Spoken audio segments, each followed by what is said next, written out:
Hello, I'm Suni Williams. I'm up here on the International Space Station. So we're going into the Russian segment. Be ready. You don't need a passport either.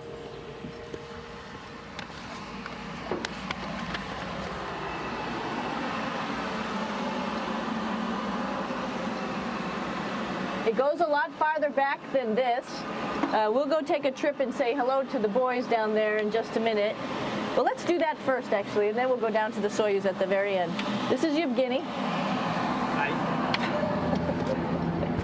Doing a little tour.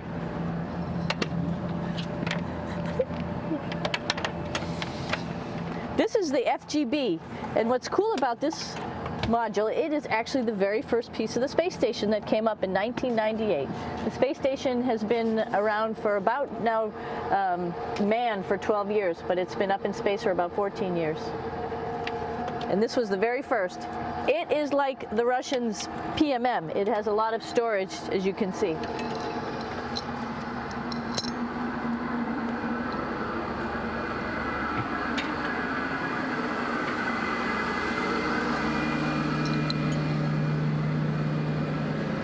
Можно?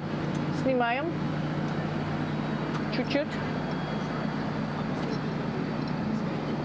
So here we are in the heart of the space station, really. This is the service module. This is the central post. In case we had any problems, I know a couple of the questions were about what type of things do you have to worry about. And some of the things we have to worry about in space are fire.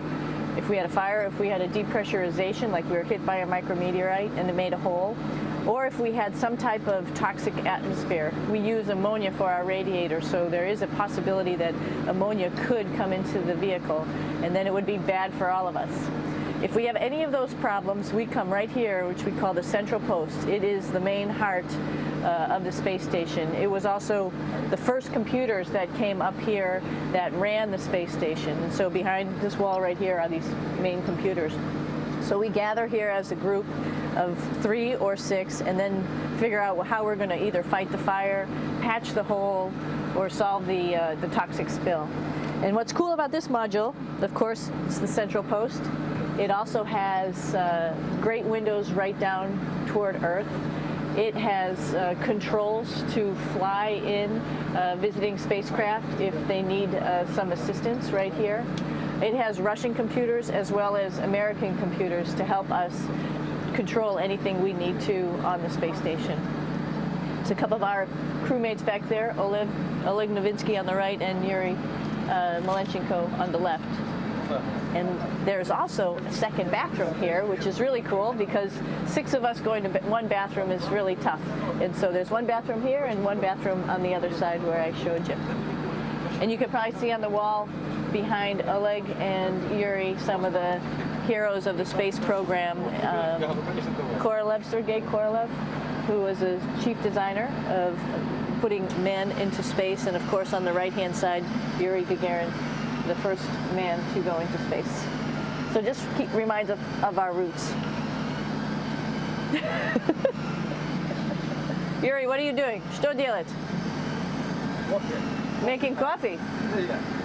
Oh. Black coffee. Yeah.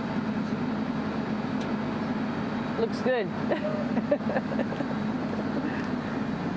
Okay. Спасибо. We're going to check out our Soyuz real quick. Make sure it's ready to go. All right, back to the Soyuz.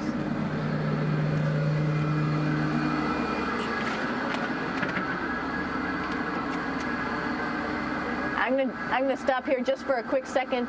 You can see on the Russian spacecraft there's also other modules that stick out, down, and above. Right here is, let's see, I'm trying to be oriented.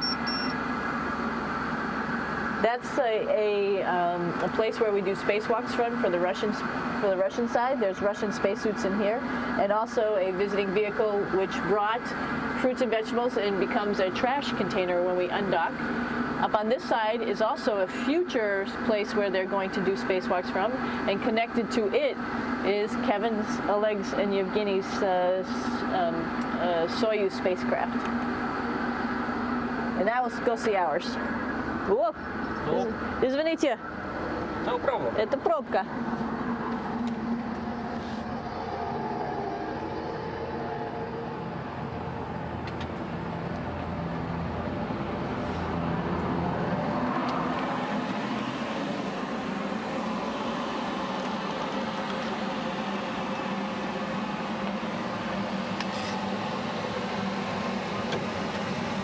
Coming down.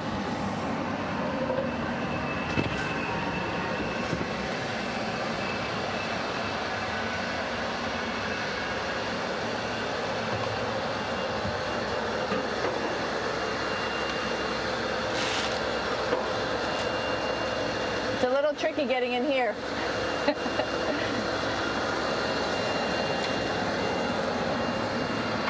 This is the docking probe right here, this big thing. This helps us connect to the spacecraft. This probe actually sticks into this cone, and that's how the spacecraft, our Soyuz, becomes connected to the ISS initially. That is then replaced by clamps, which are around here, that will allow the two spacecraft to be stuck together. And then you can remove the probe in the cone.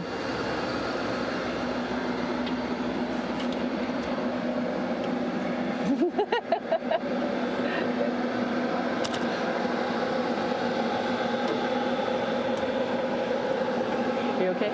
All right, so here we are in the Soyuz. This is what we call the BEO, the living compartment, bytovой отсек in Russian. It also has a little bathroom. It's not as good as the other bathrooms, so we try not to use it too much. It has drinking water in it if we need something to drink. And then, of course, it's filled up with a lot of cargo for us bringing up and also bringing back down. It has a second purpose when it comes back to Earth. It serves as a garbage container. During the descent, we'll get rid of this area right here, and everything that's in it will just burn up as it's coming into the atmosphere, so that way we can get rid of a little bit of trash. But the main area where we were on launch and where we are going to be on descent is down here, because we're not part of the trash. So we're in a safe place. So we're in the descent module, SA. It's a little small, but you can get in.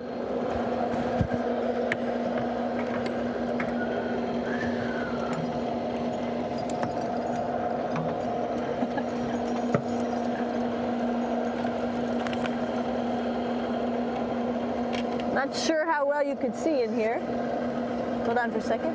I'm going to turn it up this way, just so you could see the hatch, and you could see Kevin. It's a little bit small, but we'll come in and show you around. You coming in? Probably not. Okay.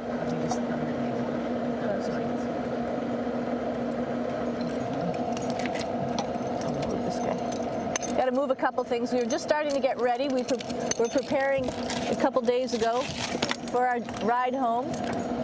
It's a little bit squishy, but everybody asks, how do you sit in the Soyuz? And you sort of sit in your seat like this. The seat is molded to your body, and so you can just sort of squish in here and be pretty relaxed. Everybody has a handmade seat for them. And then, of course, there's a control panel, and that's where we do most of our actions and work right here. There's hand controllers, which you can fly the vehicle with, and there's a stick right here, primarily used for communications when we're trying to talk to the ground. So 3 of us fit in here. Like I said, it's a little squishy, but somehow it seems like we all managed to get in here and fit pretty well, and it's a pretty safe ride home. You're probably wondering, what's all this junk behind us? Well, it's all of our parachute, first of all, and then it's all of our survival gear, just in case we end up landing in some strange place on the planet and nobody's there to rescue us right away. We have all sorts of survival gear with us, keeping us safe in here. So they've pretty much thought of everything. And we'll be home on the planet within the next 12 hours. Pretty shocking.